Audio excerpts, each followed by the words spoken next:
Okay,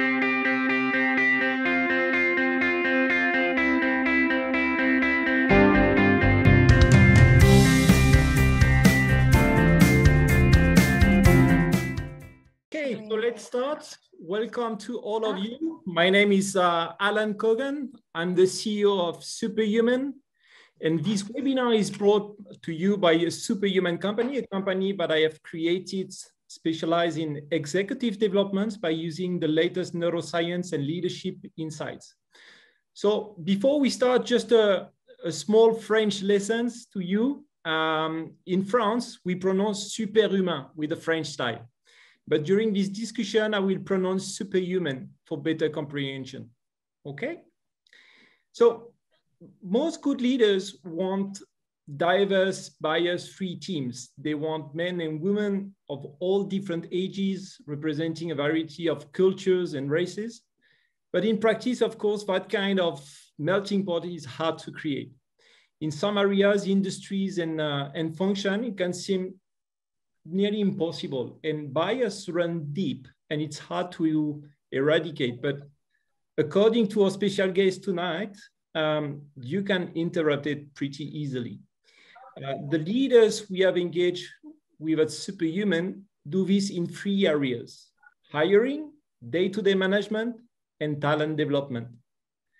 So you may wonder that how can leaders across the business take a more intentional approach to improving diversity, inclusion, and belonging. But this will need to take place in the critical partnership as well with HR in the most optimal way. Maybe also, how can you as a neuro leader make sure your team includes diverse voices? Nowadays, we have heard so many different stories about mental health in the workplace this year, but we need first of all address a conscious bias within our teams and across our organizations. And for this live event, the first time called Superhuman Thinkers, I have invited Lorraine Madur, PhD in Neurosciences at the University of Zurich. And she is here now to walk us through the steps. Hi, Lorraine. Welcome to this event. Hi, thank you very much. Very delighted to be there. So Lorraine, before we jump in, and to all of you with us today, first of all, I would like to thank you so much for your presence. And if you don't mind, I would love to know where you're from. Maybe in the chat, if you can put where you're coming from.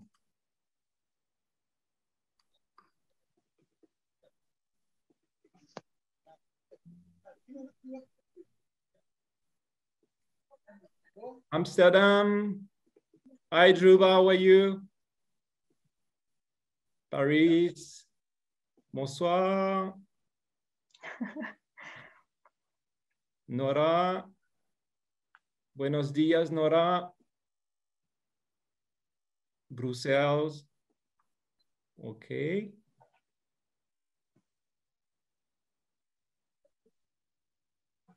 Guadalajara, Mexico. Okay, Switzerland. Okay. Wow, fantastic. So many people around the world tonight. What's more? Paris, Brussels, New York. Okay. Bonsoir, Karine. Buenos días, Alfredo. Okay. So please do not hesitate to share any question you may have. We will take the proper time to answer them as we go along during this event. So Lorraine, let us start with a brief refresher. I would like to know, what is a bias and how did we discover the existence of bias in our brain? And also, I learned that we have conscious bias, also known as explicit bias, and unconscious bias, also known as implicit bias. And I would like to know if you can share with us what is the major difference. So that's a very interesting question, Alan, and I will try to answer with the best of my knowledge. So first, what is a cognitive bias? A bias is a systemic error in thinking occurring when we are processing and interpreting information coming from our surrounding environment. This error will strongly affect the individual decision and judgment. To go further into the neural basis of those prejudice and stereotyping, it was necessary to identify how these biases form, regulate, and influence our behavior. Finding demonstrated a complex process underlined by a network of neural structures in multiple regions of the brain. For example, the amygdala. It's a structure in the medial temporal lobe which receives direct input from all sensory organs. This structure processes and integrates environmental stimuli with respect to their emotional valence and salience. In simpler words, emotion will be given meaning. They will be remembered and attached to association which trigger physiological and emotional responses. As an example, you have Pavlovian fear conditioning. I don't know if any of you heard about it. It was some experiment made with animals where you associate a tone with food for dogs. So when the dog is hearing the tone, he starts to salivate because he knows the tone is conditioning the arrival of the food. It signals the food arrival. This amygdala is also involved in emotional learning and memory. It enables the body to respond rapidly to immediate threats in advance of more elaborative cognitive processing. It plays a central role in arousal, attentiveness, and triggering the flight or fight responses, reacting to social threats in the exact same way it reacts to physical ones. Okay. So if I understood correctly, Lorraine, so how a person thinks can depend on their life experiences, and sometimes they have beliefs and views about other people that might not be right or reasonable. And as you define as unconscious bias, and includes when a person thinks like better of someone because they believe they are alike, or less of someone because that person is different to them. For example, they might be of a different age, background, gender. So these mean they could make a decision influenced by false belief or assumption, also called, I think you mentioned stereotyping. So as such, I understand that it employs a different neural network from that of a snap judgment of prejudice, and incorporates structures in the cerebral cortex that support conscious thought and also memory. So everyone can think in a way that, so I think everyone can think in a way that involves unconscious bias at some point. So I would like to know, Lorraine, what is the main difference between explicit bias and implicit bias as well? This is very interesting and intricate. Actually, an implicit bias refers to an unconscious instant association of stereotypes or attitudes to a member of a certain social group or the group in its entirety. Those implicit stereotypes are shaped by experience and based on learned association between particular qualities and social categories such as race and gender. On the other hand, explicit bias are defined by the attitudes and belief we have about a person or a group on a conscious level. Okay, I see. So these biases and their expression arise as a direct result of a perceived threat. So do you have any specific example maybe for the participant of tonight? Yes, sure. For example, in terms of implicit bias, you are, for example, not promoting women with families or not inviting them to research collaboration.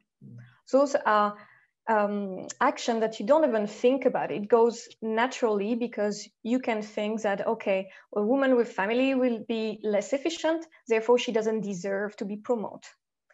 Or we don't invite them to research collaboration because maybe they are too busy if they have children, for example. Also, another example, a manager who is not hiring an employee belonging to a specific social class or specific gender or race, he will automatically check more specifically its criminal record. Or he will check where he comes from, which country. Okay. For explicit bias, it's more like taking explicit action, an action that you really realize you are doing. For example, a manager that is not hiring women susceptible to having children, considering she will be less efficient and serious in her job. So if I go in an interview and I'm in the age where women sometimes can start a family, an employer can ask me, okay, do you think you will want to have children in the next 5 years, for example? And then if I say yes, he can explicitly refuse to hire me, considering that. Okay. Also, as another example, a manager can make inappropriate comments targeting employees belonging to specific social class, gender, or race. This is quite known. I think we don't really need a more specific example on it. Yeah. Okay. So I understand that our human mind has a certain brain structure for pattern recognition. We call it the neocortex. And correct me if I'm wrong. Yeah? So these pattern recognition form cognitive biases that help us as well fast decision making. So in different contexts. But it seems that cognitive biases are important because they reduce the brain energy consumption. So we have to keep in mind that 20% of our body energy is consumed by the brain. So like when the mind forms a pattern, it's easy to use it in a similar case intuitively and save thinking energy to more challenging situations. And this pattern recognition is hidden and very effective. So if we are in a hurry, we intuitively utilize these hidden patterns in decision making. And if the problem are complex, the intuition, of course, may lead to the wrong decision. So I would like to know from your side, if we have identified nowadays what are the major cognitive biases that prevent individual and or collective performance? Well, I would say concerning leadership and its related cognitive biases, we can identify 9 threats that prevent organization performance. And here I will list some of the most common types of unconscious bias. We have the observation selection bias, the false causality bias, the confirmation bias, the current moment bias, self-enhancement bias, plunging in bias, fundamental attribution bias, ambiguity bias, and statu quo bias. But this, so everyone knows, we don't have time to go into detail into all of them. So in the replay, you will have a more detailed explanation of each of those bias.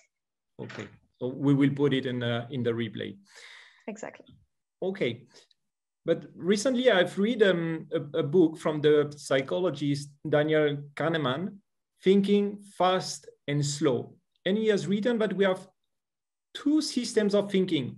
One that is fast, intuitive, and impressionistic. And one that is slow, deliberate, and systematic, which is he call it the system 2. The system 1, he said that is very automatic, efficient, but it's in a hurry and prone to mistakes. And system 2 thinking, on the other hand, seeks to test concept and detect complexity and nuance. So I'm really speaking under your control, Lorraine. Although prejudice and stereotyping are rooted in largely distinct neural systems, roughly comparable to system 1 and system 2. So unconscious bias occurs when we should be using system 2, but instead fall back on using system 1. So that means that among all the things, that unconscious bias can use our higher order thinking to malfunctions. So again, I would like to ask you, why is unconscious bias such a big problem for corporate performance and productivity? You know, aside from wanting to be superhuman, why should leaders be acutely focused on this? Well, it is actually now well documented that well-managed diverse groups simply perform better. Neurodiverse teams are proved to have a broader range of ideas, which in turn promote a higher collective intelligence. Additionally, it is important to stress that each member of the team was selected based on a specific skill set that is required for the team to deliver qualitative and efficient work collectively. Employees will feel valued and demonstrate higher commitment in their task, allowing for a reduction of divergence and lack of performance within the team. Yeah, so true, because I have experienced it in my career. And I think organizations have tried to tackle this, but primarily with bias prevention training. But from your perspective, why that approach does not really work, I would say? Well, we have been discussing a lot together, right? Companies have tried to address this through bias training, and I frankly think that a single bias training typically does not help. And if it is mandatory, it may actually be taken in the wrong direction. So let us dig into interrupting bias. The idea is that there is this underlying problem, which is really tricky to solve. You cannot actually make everyone in your organization unbiased. So you need to work around it and sort of create systems and processes which make the organization more inclusive. For example, a training which really focuses on teaching employees and employers the functioning of bias and how they are affecting workplace interaction. Sensibilization. This kind of training is part of the superhuman mission, of course, and will trigger individuals to question and brainstorm their own bias and how to overcome them. Of course, a single bias training is not sufficient to address the root of the problem, because a subtle form of bias are constantly being transmitted through your basic business system. And frankly, it's like the root of the problem of everything, because bias is everywhere in our daily life. It's not just in the workplace. Yeah, so right. But I would like, let us start tackling some of those buckets where a good leader can fight bias. First area, hiring process. I've read a study conducted in 2000 show that recruiters form an opinion of someone in the first 10 seconds of meeting them, and then spend the rest of the interview looking to confirm their suspicions. So if it was true, then the implication is that following 99.4% of the interview is completely a waste of time. So in fact, as you may know, the likes of Google and Microsoft now hire outside agencies to check for recruitment bias. So we probably don't need to go that far, but I think it's really important to do as much as you can do, I would say, in this process. But I would like to ask you, what are some ways that if I am a manager nowadays, I can take prejudice out of a hiring process that I did not set up and make sure that I have a diverse team who want to be in it? How you do that? Well, first, let me clarify. Bias is built into almost everything we do, but you won't see it until you look for it. So first, you have to begin with understanding what hiring prejudices are and how they operate. You can start with awareness training. It's the first step to unraveling unconscious bias, because it allows employees to reorganize that everyone possesses them and to identify their own. The idea is to create an organizational conversation about biases. Diversity in the workplace, as you are promoting, increase our awareness towards bias, which promote more innovative and better critical thinking. In a second time, rework your job description. Job listings play an important role in recruiting talent and often provide the first impression of a company's culture. Even subtle word choices can have a strong impact on the application pool. Brain research shows that masculine language, including adjectives like competitive and determined, results in women perceiving that they will not belong in the work environment. On the other hand, words like collaborative, cooperative tend to draw more women than men. Okay. Then on a third time, you should give a work sample test. Work sample tests would mimic the kind of tasks the candidate will be doing in the job and are the best indicator of future job performance.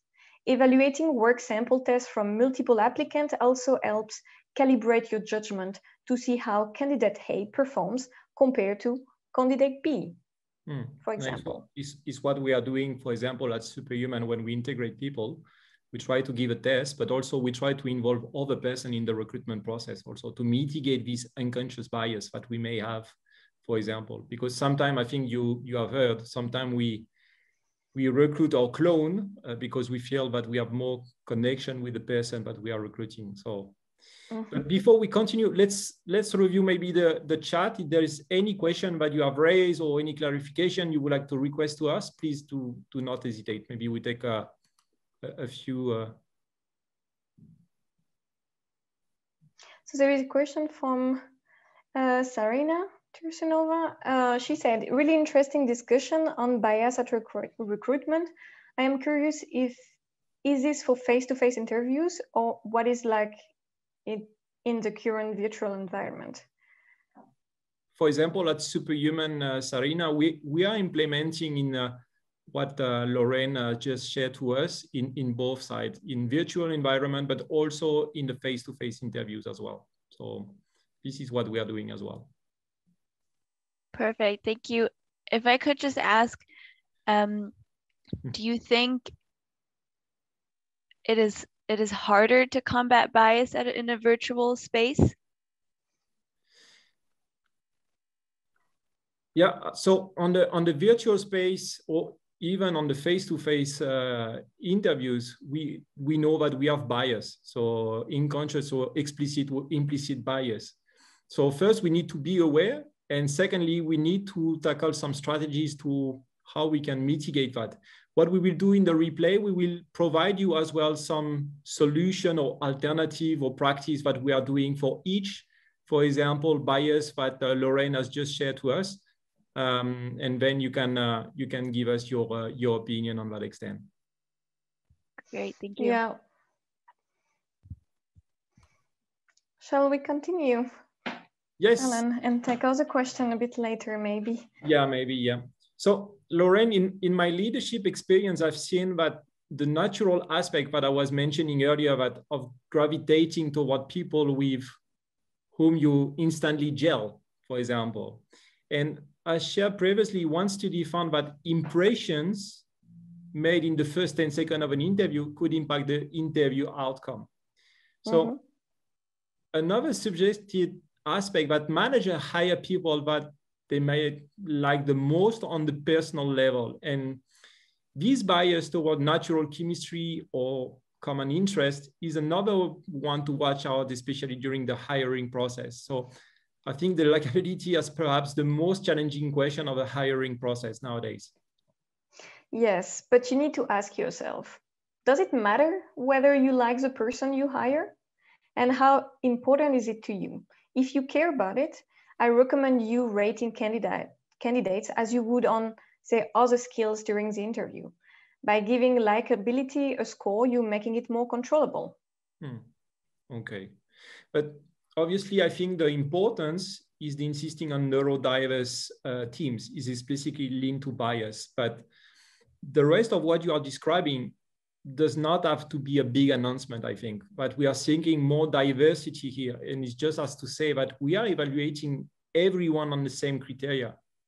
So this, I think, is very important during the hiring process. That is really an important point, which will allow for a system a little bit more formal. It will definitely interrupt and also make sure that you are not selecting people with a very specific class background, which will allow for equality of chances at the moment of the interview. An individual might not demonstrate as much confidence for a certain job role compared to others, independently of their actual qualification. Other things are more important. So if you shift to a system that is just a little bit more analytically designed to choose what you need, well, surprise, you are going to meet your objectives and recruit personalities that you are looking for. No, you're totally right. Let us move now, if you don't mind, Lorraine, to another area, which is the day-to-day management. So, you know, ideally, you have hired a very neurodiverse team, but then you need to think about work assignments. So how you communicate with everyone, how the team communicates together. And this might be an area where bias play out, I would say, a drastic role.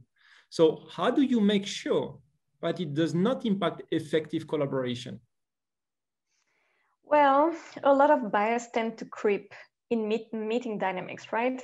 One study found that men with expertise tend to be more influential in meetings, but that women with expertise tend to be less influential in meetings. But why? It goes back to the prescriptive stereotyping.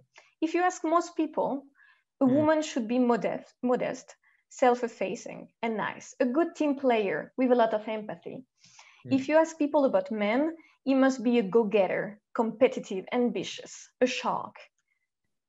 But If a woman has expertise in a context where bias is unchecked, she will find it really hard to speak up and assert herself to bring her expertise to the table without being seen as a prima donna, someone who is difficult or someone who is dominating because of that prescriptive stereotype. Okay, I think you're totally right. Building sustainable organization concerned with well-being and combating gender discrimination as well, I think are at the forefront for promoting decent work worldwide. As well, I would like to share that from my point of view, decent work is closely related to the concept of brain-friendly organization, where leaders need to lead with the brain in mind. So it means that energizing each individual brains to synergizing collaboration in pursuit of a shared purpose for all stakeholders, for the community, the shareholders, the overall environment, and definitively shared purpose based on our experience shows in the bottom line results. And I think this is very important nowadays. You're definitely right. Also now I would like we move to the last area, which is performance evaluations. Although every organization relies on different evaluation process, in my career, we had a predictable pattern. First, we invited employees to write about their accomplishment or what they need to improve. And then we as the managers write assessment of their work, offer feedback, and rate their performance on a scale on how well they met expectations. But underlying this process is the belief that by reflecting on people's performance and codifying on the evaluation form, we'll be able to assess their merits objectively, give out rewards fairly, and offer useful feedback to help them develop in the next year. But while we may strive to be as meritocratic as possible, I have discovered that our assessments are imperfect and all too often biased. And I've seen also that as harmless as the typical form may seem, but our research at Superhuman, we have found that it often allows for our implicit bias to creep in. For example, the problem is the open box. Most forms ask managers broad questions about the employees. For example, describe the ways the employee's performance met your expectation, or what are their significant accomplishments, and offer a blank space or open box, but manager can fill with assessment, advice, and sometimes criticisms as they see fit. So how do you foresee that? Well, the ambiguity of this question is by design. They are general and open-ended, precisely because they must apply to everyone in the organization, regardless of level functions. So when the form states, describe the ways the employee performance met your expectation, managers are expected to remember or figure out on their own what are the specific expectations for that particular employee, right? The trouble is when context and criteria for making evaluation are ambiguous, bias is more prevalent. As many studies have shown, without structure, people are more likely to rely on gender, race, and other stereotypes when making decisions, instead of constructing specific assessment using agreed upon processes and criteria that are consistently applied across all employees. This emphasis on objectivity, equity, fairness, concrete example, those are all efforts to resist the accusation of reverse discrimination, right? You know this idea that in protecting women and minorities from bias, you are creating a new bias against the domination group. Correct. No, you're totally correct.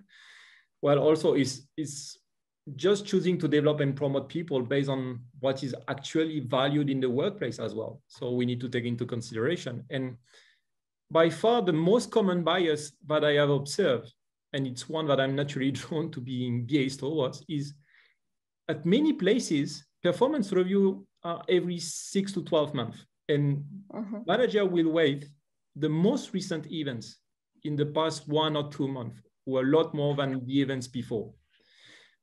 We call it, I think, the recency bias. Correct me if I'm wrong. And if your manager is giving you a feedback that you might agree or not agree with, many generic and rarely specific feedback. So how you do and how you handle that? Yeah, definitely. Specific feedback is concrete. It might follow the pattern of OF and R, which is observation, feeling, need, request. We can give you guys, if you want, the link for the study about it. So you need this pattern or a tailored version of the STAR model: situation, task, action, result. Here is the situation you were in, what your task was, what you were expected to do, and what you did, and the result. The point is, your manager is talking facts. They mention a situation or a specific event. They talk about what they saw or heard.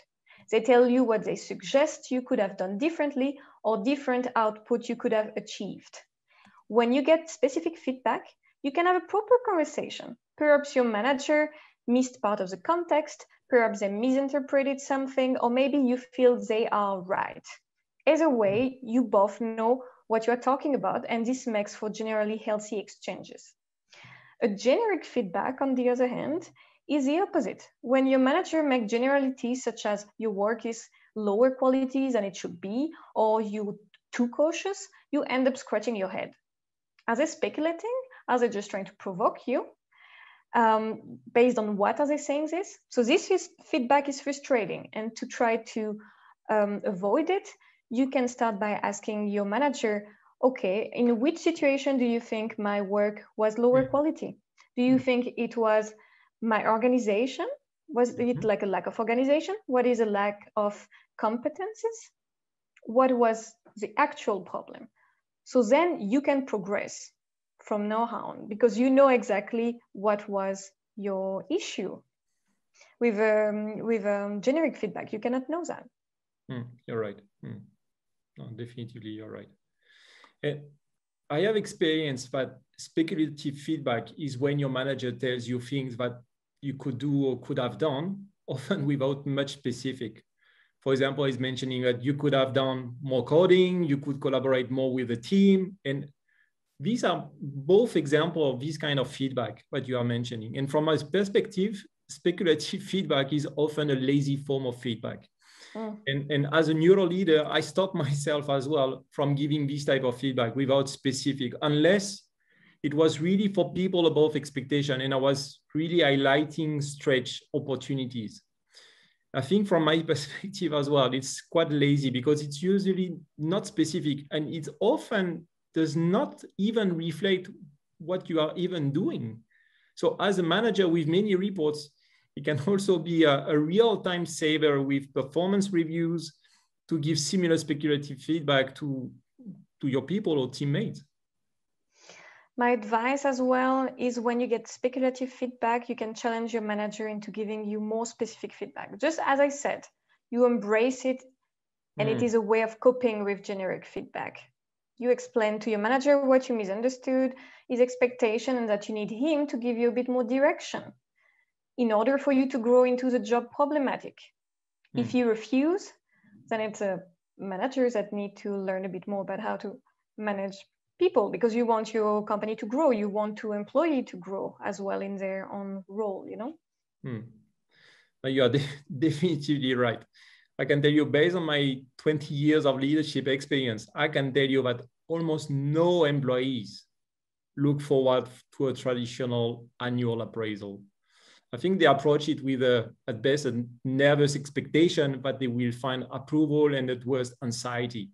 Even when they approach the review with confidence, there is a sense of being judged, or because they are being judged, despite they expect that the manager will be fair and impartial, although most appraisals are subjective by nature. So even in that positive case, when you step back and view the annual appraisal, then the greatest flaw is it is structural focus on part performance, driven by a bureaucratic need to divide up reward in terms of bonuses, merit paid increases, and potential career tracks. And one of the great flaws of all traditional organizations is that people compete for a scarce resource called promotion. And it's a zero-sum game. I have seen the classic old school review that was focused about 80% on the past. And it's why we are giving you a 3% raise and only 20% on the future. here are your goals. Yeah. Problem I think, I thought it's a problem or a challenge in the organization nowadays. It is definitely. That's why I would like now to share the importance of positive feedback on the performance of an individual. There is multiple type of rewards. Intrinsic rewards, for example, they are internal rewards employees achieve from completing their task and project in a proper manner. Also, when they get respect from a colleague or manager or pride in their work. On the other hand, you have extrinsic rewards, which are more financial, tangible rewards such as pay raise, as you just said, bonuses, benefits.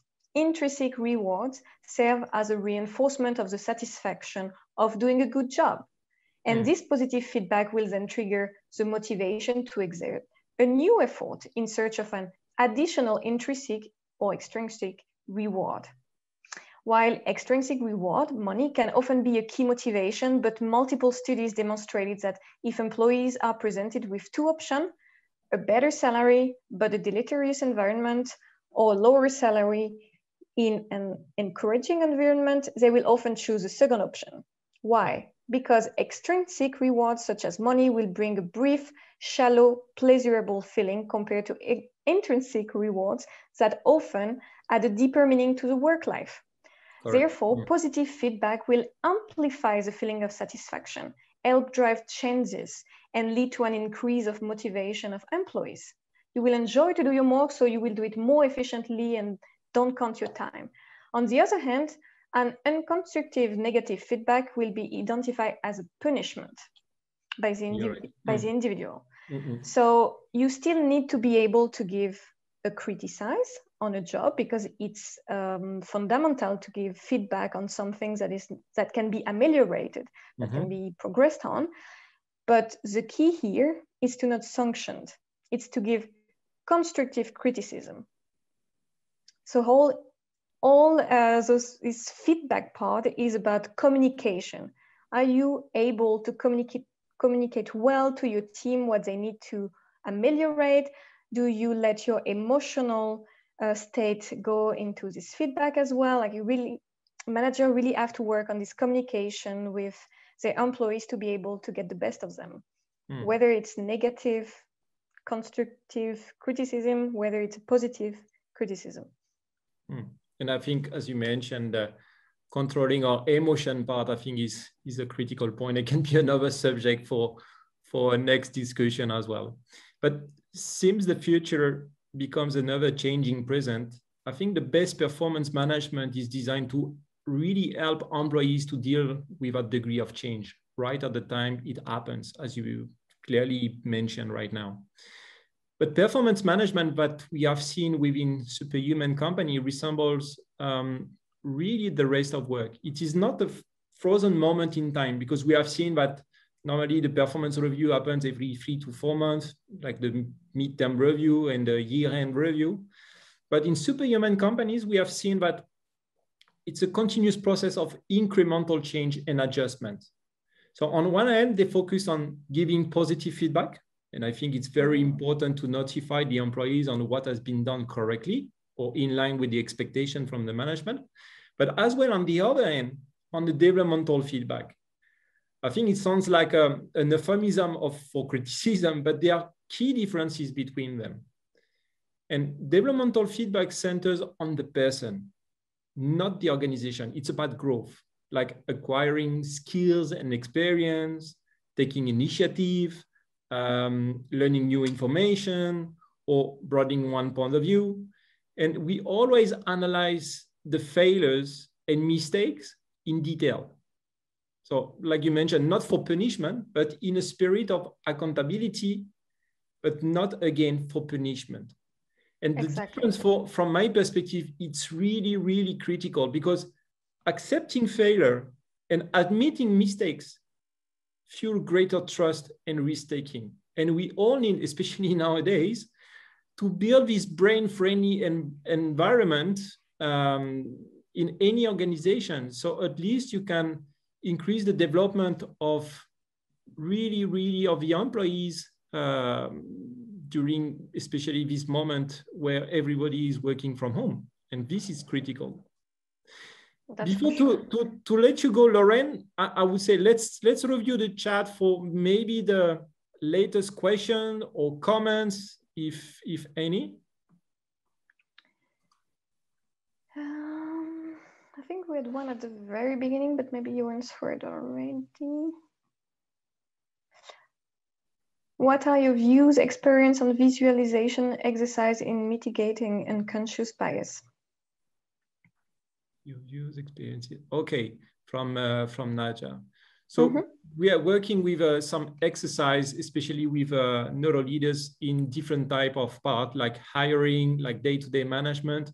Also, we integrate as well some different, I would say, tactics or strategies that we will share in the replay document. We will integrate some slides in the replay where you can have all these strategies, how to mitigate unconscious bias. So we will share the maximum information to all of you on that extent.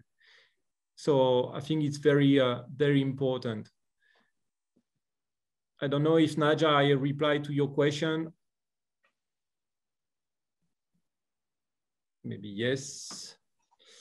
And the second subject we were talking about, it was neurodiversity, and definitely neurodiversity, it's not only, as you mentioned, Lorraine, it's not only about gender or age, but also I think it's very important is the different point of view, how you can get different thinking preferences at work and how you can value that, because I think it's very important to get different type of thinking style within your team. This create, I think it's a key element for innovation performance as well. So I've seen, for example, in different projects where all the people around this project were similar to the leader. So everyone was thinking the same point of view as the leader. So how you can build diversity in the project where everyone is mirroring the leader. I think this was one of the critical points. And what we have done with one company, we have restructured the organization project. So I think it's very important to, what we have done, it's we have restructured the project team to integrate this diversity of thinking preference within the team. And they could leverage performance, innovation, and deliver the project in time. And I think this was quite a key milestone for the organization. Definitely. Definitely. So we will share as well in the replay in the coming days. And as well, if you have any comment or question, you will be able to raise it to me or also to Lorraine. I don't know, Lorraine, what will be the best way to communicate with you? Or you can find me on LinkedIn. It's the easiest, I guess. So if any question arise, I would be definitely available on LinkedIn. Okay. So I would like to thank you very much, Lorraine. I really, really enjoy it with talking to you. Me too. And thanks for inviting me. No problem. And this concludes our today's event. And please remind the Superhuman Thinkers is brought to you by Superhuman Company. And you can really help us in making organization more human by rating, reviewing, and also subscribing whenever you get as well your podcast. So I would like a special thank you to all of you to make this time for your presence tonight. We will send you also a survey after this event because really your support helps us to improve our learning experience also towards you. And I hope to catch you on the next event and take care and have a fabulous week to all of you. Thank you so much. And thank you for all of you for your participation. Thank you very much.